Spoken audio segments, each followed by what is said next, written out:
कौन कहता है आसमां में सुराख नहीं हो सकता? कौन कहता है आसमां में सुराख नहीं हो सकता? एक पत्थर तो तबीयत से उछालो यारो। नमस्कार, आदाब, सत श्री अकाल, गुड मॉर्निंग। मैं मनीष कुमार। दोस्तों, आज हम बात करेंगे इंडिया और ऑस्ट्रेलिया के बीच में जो फ्री ट्रेड एग्रीमेंट हुआ है, जो मुक्त व्यापार समझौता हुआ है, इसको हिस्टोरिकल बताया जा रहा है। बड़े बड़े हेडलाइंस और बड़े बड़े न्यूज़ का स्लग आप देखे होंगे तो वहाँ पर आपको दिखाई जा रही होगी historical trade agreement with India and Australia. चलिए इसको समझते हैं। सबसे महत्वपूर्ण जो बात है, इंडिया और ऑस्ट्रेलिया के बीच में जो मुक्त व्यापार समझौता हुआ है, इसके तहत पहली बार भारत देश किसी एशिया से बाहर से कंट्रीज़ कोई जिसके साथ एग्रीमेंट की है भारत ने, इतना बड़ा डेवलप्ड कंट्री के साथ। क्योंकि मनमोहन सिंह सरकार के समय जिस तरीके से एग्रीमेंट हुई थी, एशिया के जो दो कंट्री थे, साउथ कोरिया और जापान, जो कि एशिया में आते हैं, डेवलप्ड कंट्रीज हैं लेकिन वो एशिया में आते हैं, उनके साथ फ्री ट्रेड एग्रीमेंट हुआ था। लेकिन पहली बार ऐसा हुआ कि एशिया से बाहर कोई कंट्री से हमारा फ्री ट्रेड एग्रीमेंट साइन हुआ है, जो कि मोदी सरकार के दौर में हुई है एग्रीमेंट साइन।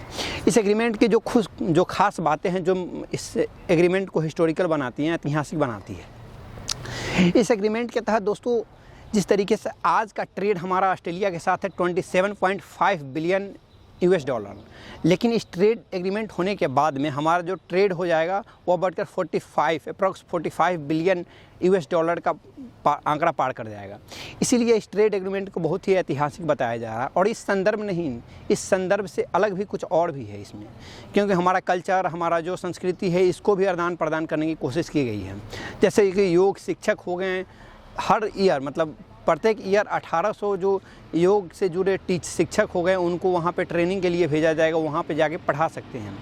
और जो बच्चे हैं, जो स्टूडेंट है, उनको स्कॉलरशिप मिलेगी वहाँ के कॉलेज में। और जो बच्चे, अगर मान लीजिए कोई ऐसा, दोनों साइड की दो यूनिवर्सिटी है यूजीसी के द्वारा, और जो वहाँ की ग्रांट कमीशन है यूनिवर्सिटी की, जो वहाँ की यूनिवर्सिटी को मैनेज करते, दोनों एक साथ मिलकर एक कोलैबोरेशन करेंगे, जिसके तहत जो भी बच्चे एक सब्जेक्ट में, मतलब एक डिग्री में, दोनों जगह की शिक्षा प्राप्त कर सकती है। मान लीजिए एक बीटेक का कोर्स है, उस बीटेक के कोर्स के तहत एक बच्चा अगर 2 साल इंडिया में पढ़ना चाहता है और 2 साल ऑस्ट्रेलिया में उसी डिग्री को प्राप्त करना चाह रहा है, तो उस दूसरे कॉलेज में वह डिग्री प्राप्त कर सकता है और दोनों तरह से उसको मान्यता मिल सकती है।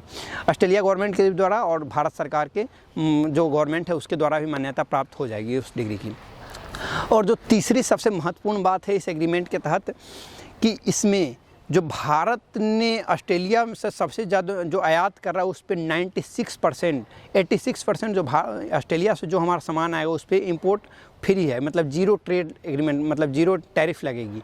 और जो भारत 96% जो अपना सामान को आयात करेगा, वस्तुएं या जो भी सर्विस है, भारत जो निर्यात करेगा ऑस्ट्रेलिया को, उसमें 96% पे कोई भी टैरिफ ऑस्ट्रेलिया नहीं लगा रहा है।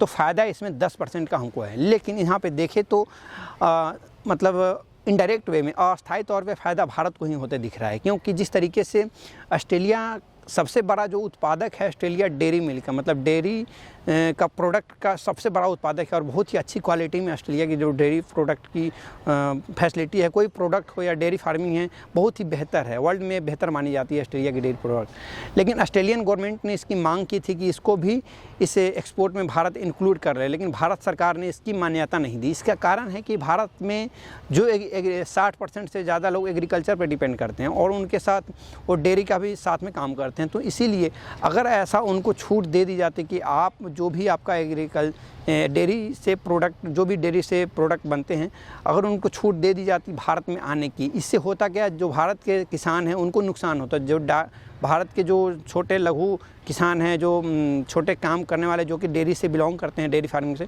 तो उनको नुकसान होता है। इसलिए भारत सरकार ने इसकी अनुमति नहीं दी है, सिर्फ कुछ एक्सपेक्शन के द्वारा, जैसे कि प्रोटीन पाउडर वगैरह, ये सब कुछ चीज़ को छोड़कर।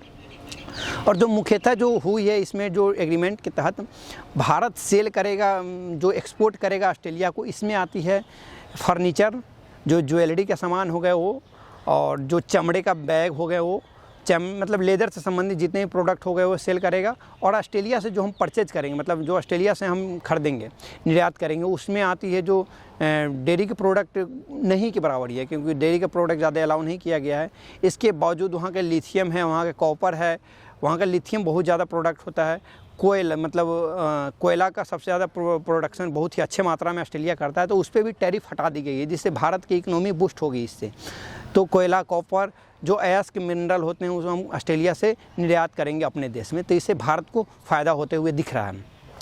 और जो स्टूडेंट का है, जैसे अमेरिका में होता है H1 visa, H2 visa, J1 visa, तो वहाँ J1 वीज़ा दिया जाता है स्टूडेंट के लिए, जो बच्चे जाके वहाँ पे पढ़ भी सकते हैं और पोस्टपोन पार्ट टाइम जॉब भी कर सकते हैं। तो यहाँ पे भी एक स्कॉलरशिप स्कीम रखी गई है कि जो भी स्टूडेंट अगर ऑस्ट्रेलिया में पढ़ने जा रहे हैं भारत से, तो उनको एक स्कॉलरशिप दी जाएगी, वो पढ़ भी सकते हैं और साथ में पार्ट टाइम जॉब भी कर सकते हैं, तो भी उनको सुविधा मुहैया करवाई जाएगी। ठीक है, तो इसके तहत जो एक प्रोग्राम रखा गया है, जो एक एग्रीमेंट रखा गया है, अगर मतलब हर साल 1800 से 2000 तक, उससे कहीं ज़्यादा अगर इसको बढ़ा घटा भी दिया जाता है, मतलब अब तक डेटा इतना रखा गया कि हर साल इतने लोगों को जो वीज़ा दिया जाएगा, जो बच्चों को और जो शिक्षक हैं उनको वीज़ा दिया जाएगा, इशू किया जाएगा ऑस्ट्रेलिया गवर्नमेंट के द्वारा। थैंक यू सो मच, मिलते हैं अगली वीडियो में।